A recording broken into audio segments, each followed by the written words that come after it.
Hey y'all, welcome to the floor. I don't know why I'm filming down here, but we are. So we're just gonna roll with it. My cats might be in and out. But today I am starting the first installment. I'm starting the first chunk of my massive Goodreads Choice Sci-Fi Fantasy Nominees reading project, where I'm trying to read all of the 40 nominees. This would be a lot easier if I had already read some of them, but I actually have not read any of them. But to kick this all off, I thought it would be really fun to start with the sci-fi that I was most anticipating for this year. In part because I'm extremely new to the sci-fi genre. I really only started reading sci-fi last year. Before that, I just didn't really think it was going to be my thing, but I ended up finding a couple of books in the genre that I really liked. And one of those, and one of my all-time favorite books, is A Memory Called Empire by Katie Martine. So the nominee that I'm going to be reading is A Desolation Called Peace, which is the sequel to that book.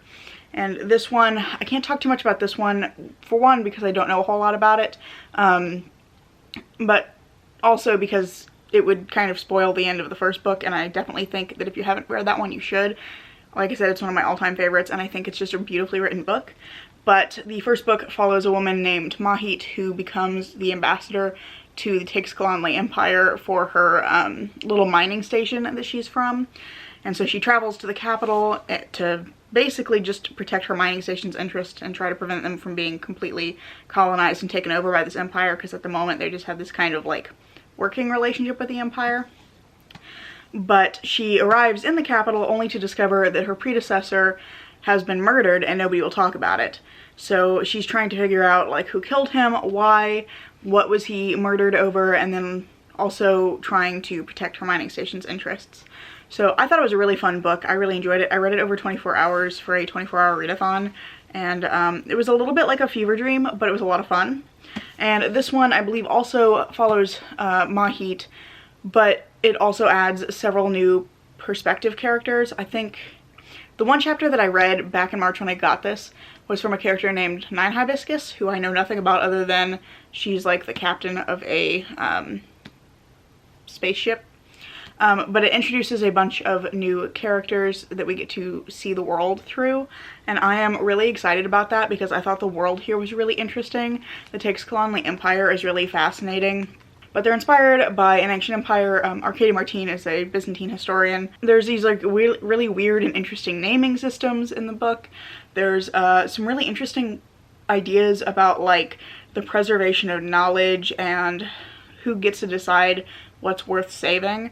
It's just a really good book, and this one I think is going to open up the world in really interesting ways. I also know that this one is a like first contact story where the characters are encountering some sort of entity that is different than anything they've ever encountered before, and I think that that sounds like it's going to be really cool. And then the other one I'm going to be reading for this video is Winter's Orbit by Everina Maxwell. I think that I'm going to enjoy this because it pulls in a lot of elements that I enjoy in fantasy. It's a kind of romantic sci-fi with a marriage of like a political marriage at the center of it. But it follows these two men named Kim and Janin who are pushed into a political marriage after Janin's husband dies, because their marriage is being used to solidify a treaty between the Empire of Iskat and its vassal planet of Thea. And if the treaty isn't solidified, then this bigger treaty that Iskat is a part of with a bunch of other empires, it could fall through. They may not be allowed into the treaty anymore, and that would make them vulnerable to being attacked or having their supply lines cut off. So that's happening, and at the same time, Kim and Janin find themselves in the midst of a murder investigation as well. I will say I have started this one. I am most of the way through it, so this will be the one I read first. And at this point, I am really enjoying this. I think it's clear that it's a debut because there are some weak points where I think that Everina Maxwell has some space to grow.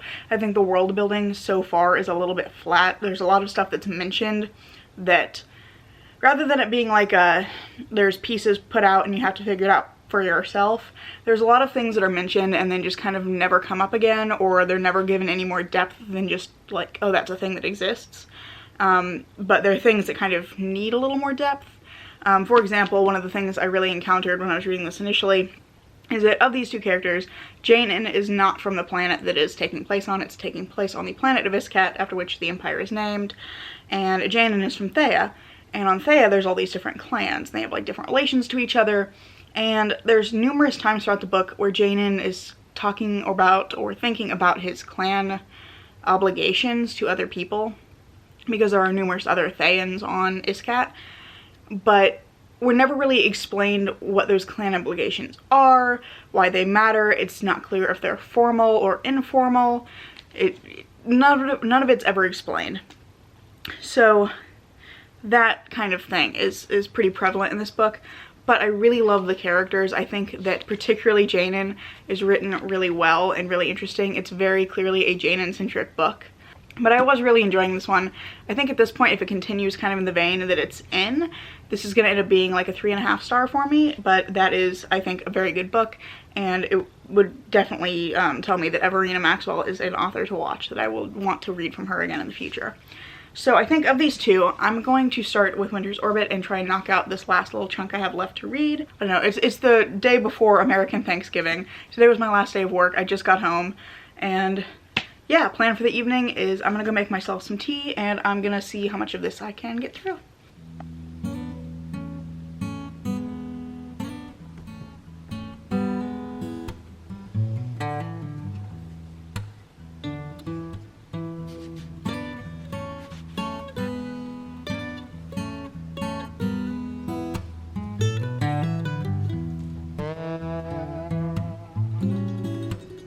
So I finished Winter's Orbit, well, not last night, 2 nights ago, and I really enjoyed this one. I did have some issues with the world building here that I think overall weakens the story a little bit, but I really enjoyed the way that the main relationship in this book between Janin and Tom wraps up. I think the plot wrap up is a little bit weaker, so about 100 pages from the end, a lot of the plot threads start to come together, and I really enjoyed the way that they were coming together. I think that was really interesting. But there are a couple of questions that we never get firm answers to, and given that they're like driving questions of the plot for most of the book, I think it kind of needed a firmer, like, here's what happened. But I think that was basically due to this book's extreme focus on, like, particularly Janin, but Janin and Kim's relationship. So I think that some of the plot was sacrificed to kind of focus in on that relationship. And I think similarly, some of the world building was sacrificed for that.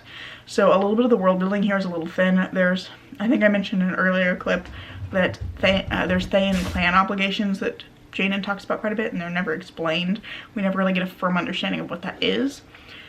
And unlike in a lot of books where I've seen where there's like a character who doesn't understand the thing, and then the reader learns about the thing through that character learning about it, we kind of have that in Kim, except for Kim learns everything in the background, and the reader never is made aware of that information. So you get to the end of the book, and Kim now has a bunch of information about Thean culture that we don't have. And I think a lot of that was necessary to really understand the political situation between Iskat and Thea. Similarly, there are some parallel themes in here about like abuse of power and relationships and like power dynamics and societal structures. There's a lot of focus on that in here, but there are some natural conclusions I don't think are ever really reached. There's definitely a parallel in here with one of Janin's relationships with a character. I don't want to spoil anything, but we learned stuff about one of Janin's relationships with another character that parallels really strongly the relationship between Iskat and Janin's planet of Thea, and those connections are never really connected. So I think that some of that, the strength of that theme kind of falls through. And it also results in this world that feels kind of bare, because you don't really get how the politics of it work. That's kind of necessary to understand how the end plays out as well. There's a thing where the political situation shifts dramatically, but all the characters are acting like, oh, this is a huge deal, but we don't know exactly why it's important because there wasn't like a firm explanation given of the political situation beforehand. So those are kind of my main issues. There's some like, I feel like the framework, the kind of world building that holds this thing together is a little bit skeletal. It needed some more fleshing out, and some of the plotting is sacrificed in service of focusing on Janin and Kim's relationship. But I did really like the relationship, and I enjoyed this one overall, so I'd say this is like a 3.5 stars for me. And up next, I'm going to be reading A Desolation Called Peace. So I'll check back in with you when I have either begun or finished that book. I meant to, we're just gonna crouch here by my desk, this works. I meant to create a 50% check-in for A Desolation Called Peace, and I forgot to do that. I got really absorbed in this book and I've now read the whole thing. It's the end of January. Just finished it like 30 seconds ago and it made me cry. I fucking love this book. The Tiggs Kalan books are cemented as a favorite now. Apologies for the beeping. I have Discord open. This was so fucking good. I don't know how to talk about this without spoiling the first book, because this follows directly on from the events of the first book, and there are some twists in the first book that affect the political situation here. But like in essence, this is a first contact story. Protagonist from the first book, Mahit, is an ambassador from LaSalle Station to the Empire of Tiggs Kalan. I'm gonna have to mute this so that people who have suddenly decided they need to talk to me are not so loud. So she's an ambassador. Things happen in the first book, and then this book opens up and her and 3 other new POV characters get involved in a situation where the Tiggs Kalan military is encountering a new alien species for the first time. And this is just so brilliantly written. The writing is extremely poetic and beautiful. The friendships in here are really complex and nuanced. I particularly like the friendship between one of the POV characters, Nine Hibiscus, and her second in command, 20 Cicada. That's just a beautiful like friendship. Like they're extremely different people, but they work together so well. I love it. And then there's 8 Antidote, is one of the other POV characters. He's a character in the first book, so I don't want to mention too much about him and spoil that. But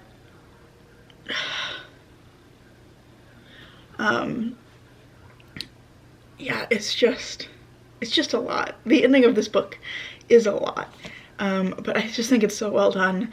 And this is a theme that I find really interesting in speculative fiction, which is like how these kinds of books grapple with the question of like who gets to be perceived as people, which I think it just is really interesting because speculative fiction offers like a lot of different ways to think about that question, and like how people get perceived as people and who gets to make those decisions, and you know, the inequities that are created by the people, or that are made by those kinds of decisions. And this book has like so many different characters that have different perspectives on that and different definitions of like what is people, and that's kind of like a central question of this book, and I just think it is examined with so much depth and nuance by having all these different characters that have very differing opinions on it and have differing opinions about the inequities that are created through that. And it's so much. It's gonna take me a while to like process this and like really get a grip on how I feel about it, but firmly a 5-star book, and maybe my favorite series of all time, because I have extremely strong opinions on both of the books in this series. But I am so glad I finally got around to reading this one. I love it so much. Yeah, that's all I can really say without spoiling too much, but I cannot highly recommend this series, starting with Memory Called Empire, enough. And I'm so glad I finally picked this one up. And I'm kind of gutted that this didn't win the sci-fi category. I haven't read the winner yet, which was Project Hail Mary, but like this is fantastic. But that is all I actually have to say. We're gonna continue crouching here. This is fine. Yeah, I hope you've enjoyed this video. I've enjoyed reading these books. I was actually really pleasantly surprised with Winter's Orbit. That was one where I didn't really know what to expect, but I ended up enjoying it a lot. I definitely had some problems with the world building, and the plot fell a little flat for me, but I love the characters in that one a lot. And then obviously, again, a new favorite. So this went really well, and I feel like I chose well with my kind of most anticipated sci-fi for 2021. But yeah, that's pretty much it for now. Thank you so much for watching, and I hope to see you in the next video.